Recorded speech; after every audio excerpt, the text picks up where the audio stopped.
So I have a question for you guys. Why don't we go around? What would you love to see and absolutely think is the coolest idea for some kind of expansion or patch content to come after release, after we've already seen the game, 6 months in, and everything's running smoothly. We've seen, different nodes rise and fall, and we've seen the world evolve. What would be a really cool idea that you think would just be awesome to see them implement? I want them to put in content into the game and not tell us it's there, but not tell us what it is or where to find it. So it's like, hey, we just implemented this cool new raid. Here's a cinematic video of the raid. Here's a video of the devs going through and doing the raid. And you guys got to figure out where the hell this raid is. Because I think that gets the whole server that's been fighting for all these months back together to discover a thing. It creates a race for sure. That would be Yeah. cool. A big, like, to have it, you're able That's to a just cool- put yeah. races in, not just like WoW expansion, like every 2 years we've got a race and then we'll see what happens. To actually have these races in between servers, you can unite against the other server, and then you guys go back your separate ways in the end. And I think that's a really interesting idea, and it's something I've thought of before, is this idea of you can implement this competition on a much grander scale. You can make it server versus server. So basically, you can flip everything on end, right? You've got servers that are all cooperating together. They all have the best gear in the world. And then you have servers that have just been warring each other. And suddenly you're like, boom, time to work together and figure this out and just see who comes out on top. And it'll just flip every server on its end. And like that was when Steven was talking about these intra guild arenas, right? Like at the end of a certain season or a certain patch, having the best of the best, go into the celestial death match. Like that, I was like, okay, you've already thought about some of this stuff of what's going to happen of this cross server. I wouldn't be surprised if he's got at least some penciled ideas for like 3-4 expansions down the road. Never mind other separations of the IP into other tangible things to, whether it's a tabletop game or a TCG or whatever it might be. One thing I would really love to see, and I feel like it's going to happen eventually, is us taking the fight to the ancients into their home world. Into the void. Into the void. Let's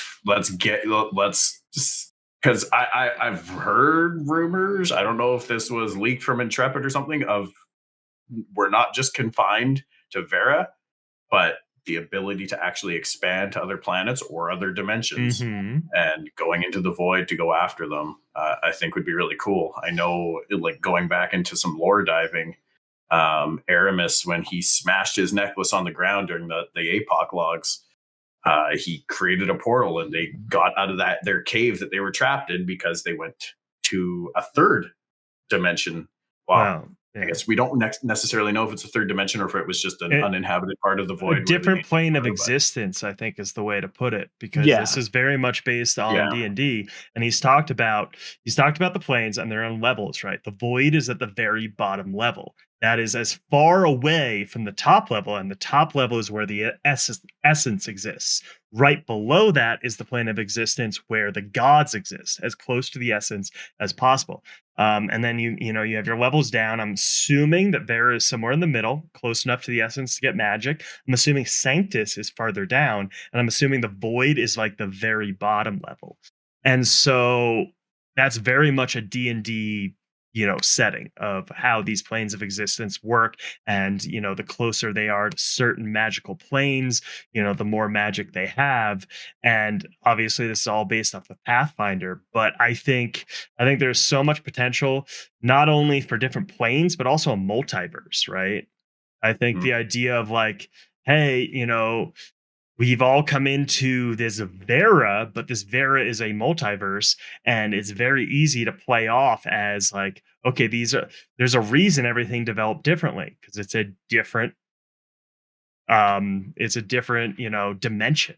And that's like, it's kind of like mixing old school fantasy with the Marvel universe and comic books, and it's so cool. so many possibilities with that too. Yeah, so many places. We could have a return to Sanctus one day because we have no idea anything about Sanctus other than that it was devoid of the essence. That's really all we know. It was a safe haven. How cool would it be if they built a survival game? It was back in Sanctus. Ooh, so like we know this magic, is the basic survival. This is the Yeah. starting IP, right? But what if they take it back and it's like, okay, all these people just came through the apocalypse and now they have no magic in a brand new world. Survival game, go. They have to relearn all the tangible things. Magic used to sweep my room for me. Oh my god, I'm getting like do it. Now I have to get off and do it myself like a sucker, you know? we just create room sweeping simulator? Is that what just happened here? I mean, that's called House Flipper. House Flipper. Steven, hire all of us. We just sold your next IP. Yeah, we got you. Don't worry about it. We got you, bro. I am super big on massive world-changing, world-reactive events. I mean, one of the ones that I mentioned in a previous episode was I would love to see like a blood moon rise or something like that. And again, we don't know that this is happening. We're a giant server-wide notification goes out and says blood moon has started to rise.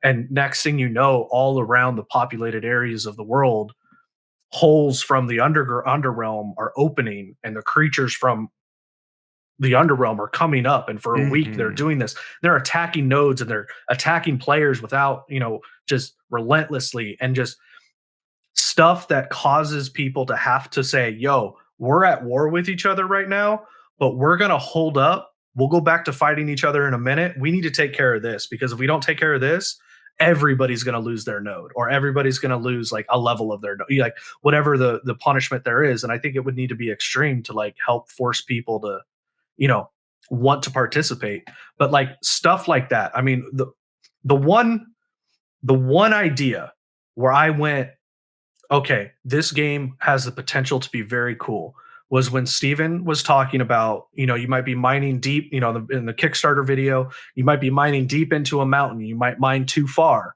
mine too much in one area, and you've awoken the dragon. That kind of world reactive stuff.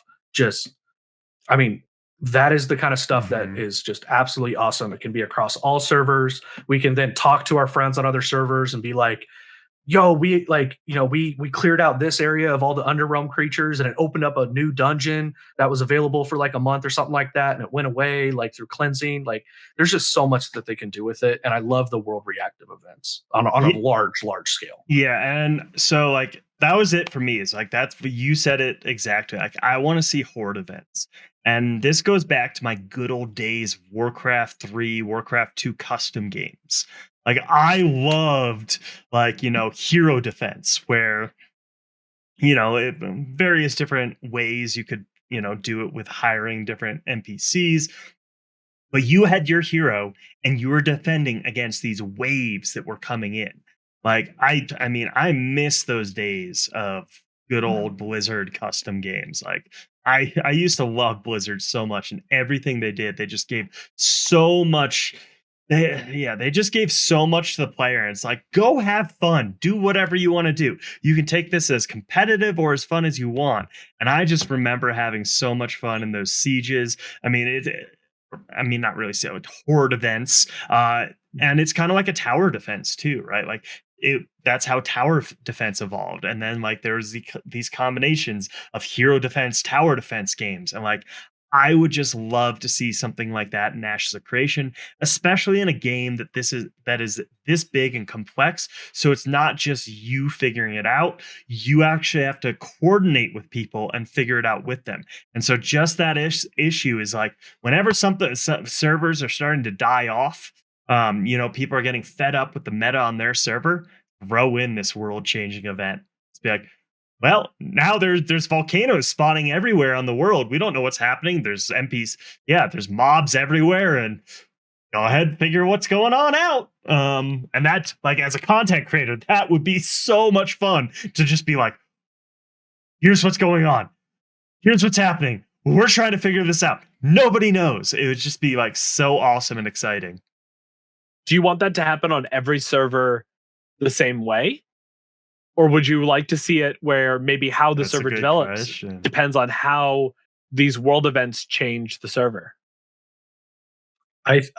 So, I mean, just to jump in and answer it for myself, I think the event itself happens on every server, but I still think that the conclusion of the event needs to be reflected on how each server individually decided to handle it. Now, you might have one server that, clears out, the Eastern continent gets cleared out very well, just in the example that I brought up, where, in pushing back the Underrealm creatures. Well, that might spawn a giant world boss on the Western continent because not enough was taken care of over there. And so that kind of creates an event over there. Or both continents clear out very well, but we forget about the waterways. And now we have a new naval raid boss that's there for a little bit. And so I think having a different outcome, but tied to the same event, I think speaks very true to already what they're going for with how servers will develop differently.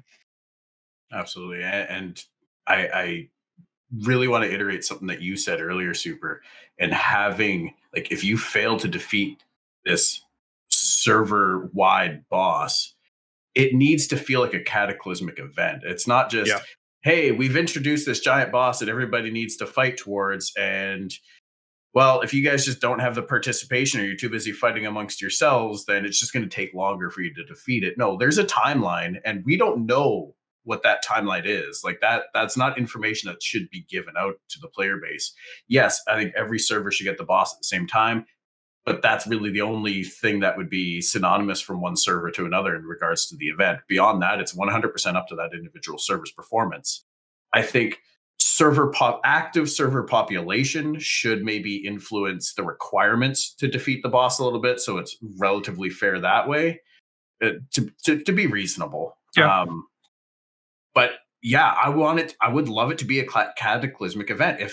If the ancient generals are coming down, like, they're bringing some of their top tier guys from their world to come in and fight, and it's going to take a server wide collaboration to take this thing down. If you fail to do that, like, I don't know, but it needs to be detrimental, I think, to an extent. Like, all nodes are destroyed and set back to zero.